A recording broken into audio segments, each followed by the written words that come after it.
বাংলাদেশ ব্যাংকের বর্তমান গভর্নর দায়িত্বশীল জায়গা থেকে একটা অদায়িত্বশীল কথা বলে ফেলেছিলেন যে 10টা ব্যাংক দেউলিয়া হতে যাচ্ছে। নাম আর বলেন নাই, কিন্তু সেখান থেকে আতঙ্ক ছড়িয়ে পড়ে। তার পরবর্তীতে খেসারত দিতে হচ্ছে। আবার যে ব্যাংকগুলো দুর্বল সেগুলো তাদের পরিচালনা পর্ষদ, তাদের অনিয়মের কারণেও তারা ক্ষতিগ্রস্ত হয়েছে। এখন সর্বশেষ ভোগান্তির শিকারকে জনগণ। আপনি দেখেন, তারল্য সহায়তা পেয়েছে বিগত 5 সপ্তাহে 6,000 কোটি টাকা। ইসলামী ব্যাংক পেয়েছে 1495 কোটি টাকা, সোশ্যাল ইসলামী ব্যাংক 1,000 কোটি টাকা, গ্লোবাল ইসলামী ব্যাংক 295 কোটি টাকা, ফার্স্ট সিকিউরিটি ইসলামী ব্যাংক ফার্স্ট সিকিউরিটি ইসলামী ব্যাংক 775 কোটি টাকা, ইউনিয়ন ব্যাংক 150 কোটি টাকা, ন্যাশনাল ব্যাংক 820 কোটি টাকা। এদেরকে তারল্য সহায়তা কে দিয়েছে? বাংলাদেশ ব্যাংক এখানে গ্যারান্টি নিয়েছে যে ঠিক আছে, তারা যদি না দেয় আমরা দেব। City Bank, Dutch Bangla Bank, Sonali Bank, Stern Bank, Mutual Trust Bank, তারা মিলে এই তারল্য সহায়তা দিয়েছে। এখন তোলা দুধে কি পোলা বাঁচবে? আমি সেদিন সোশ্যাল ইসলামী ব্যাংকে গিয়েছিলাম। অবস্থা এমন, জনগণ ব্যাংকের বিভিন্ন লেভেলের কর্মকর্তার প্রতি বিরক্ত, আচরণ খুবই মারাত্মক লেভেলের। আমি একজন অফিসারকে মানে ধরতে যাচ্ছে প্রায় গ্রাহক, আমি তাকে থামালাম। চিৎকার চেঁচামেচি রাগারাগির সমাধান কি? এখন যারা চাকরি করছে তারাও তো বিপদে পড়েছে। সকাল থেকে বিকাল পর্যন্ত কথা শুনতে হচ্ছে। এখন এইভাবে কতদিন? এখন আপনি যে ব্যাংকগুলো, এর মধ্যে ধরেন ইসলামী ব্যাংকে আমি কিছু লোকের রিপোর্ট দেখেই বলছে এটা এখন ভালো হওয়ার পথে। গ্লোবালের কথাও মানুষ বলে, আমি জানি না।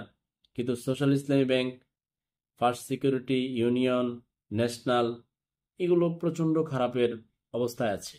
এখন ঘটনা এমন দাঁড়িয়েছে, ব্যাংকে যদি আপনারা যান, ওই ব্যাংকগুলোতে মানুষ আর টাকা জমা দিচ্ছে না, টাকা তোলার জন্য দাঁড়িয়ে আছে। তার মানে ব্যাংকে কোনো আমদানি নাই, শুধু দিতে হচ্ছে। এখন তারা দিবে কোথায়? জনগণের টাকা তাহলে তারা যে এফডিআর, ডিপিএস নানান মারফত রাখছে, ওই টাকা গেল কোথায়? অনেক জায়গায় বড় বড় শিল্প গ্রুপকে ঋণ দিছে, ঋণ তো দিছে, ওইটা একসাথে আসবে না। আবার অনেক সময় পরিচালনা পর্ষদের নানান জন নামে বেনামে ঋণ নিয়ে গেছে, অনিয়ম তো করেছে। না হলে তো আর এরকম পরিস্থিতিতে পড়ে না। এখন সর্বশেষ জনগণের টাকার কি হবে? জনগণ তো, যাদের ওই ব্যাংকগুলোতে টাকা আছে, তার দেখা গেছে প্রতিদিন ব্যাংকে যেতে হয়। আমি তো ওই সোশ্যালিস্ট ব্যাংকে গিয়ে দেখছি মানুষ সকাল থেকে বিকাল পর্যন্ত বসে থাকে, স্যার থাকে না। এই যে পরিস্থিতি, এবং ওই ব্যাংকের একজনের অনুমতি নিয়ে আমি ভিডিও ফুটেজটা করেছি। কারণ তারা বলছে ঠিক আছে, প্রকৃত চিত্র বাংলাদেশ ব্যাংকও জানুক যে আসলে তারাও কি অবস্থায় আছে। এখন এর সমাধান কি?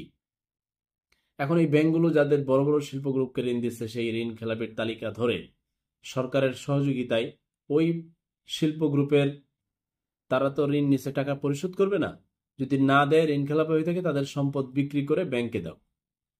আর এই ব্যাংকগুলোকে কিভাবে বাঁচানো যায়? এখন জনগণের তো ব্যাংক শুধু বন্ধ হয়ে গেল, প্রতিদিন দিন থেকে দিন খারাপ হতে হতে জনগণের টাকার কি হবে? এখন জনগণের কাছে যদি ব্যাংক পাইতো, তার মামলা করে দিত। এখন জনগণ কই মামলা করবে? আর ব্যাংকের কার নামে মামলা করবে? কিভাবে টাকা উদ্ধার করবে?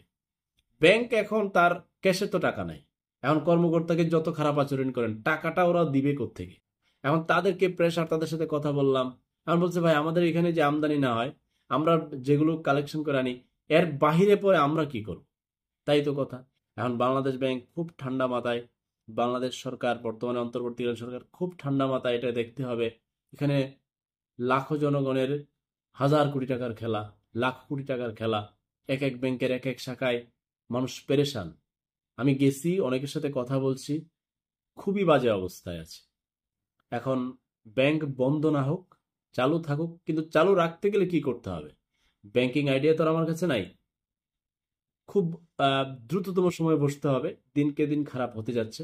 অনেক প্রবাসী আবার এই ব্যাংকগুলোতে রেমিটেন্স পাঠায়ও বিপদে পড়েছে। এখন প্রবাসীদেরকে তো দেখতে হবে। রেমিটেন্স পাঠায় যদি না পায়, তখন তো সে অন্যদিকে চলে যাবে, তখন সরকার তো আরো বিপদে পড়বে।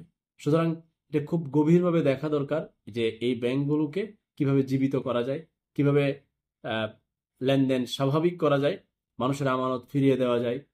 এটা আহ, খুব বাজে পরিবেশ ব্যাংকিং খাতের। এত ছোট একটা দেশে, এত কম জনসংখ্যার দেশে এত ব্যাংক কেন? একটু পেঁচ গোছ লাগাই ফেলছে। ব্যাংকের কাঠামো ভেঙে ভেঙে পড়লে অর্থনীতি ভেঙে পড়বে, অর্থনীতি ভেঙে পড়লে দেশ ভেঙে পড়বে। ক্ষতিগ্রস্ত আমি আপনি সবাই হব। সুতরাং এই ব্যাংকগুলোকে উদ্ধার করার ব্যবস্থা করেন, জনগণকে রক্ষা করেন। আল্লাহ হাফেজ।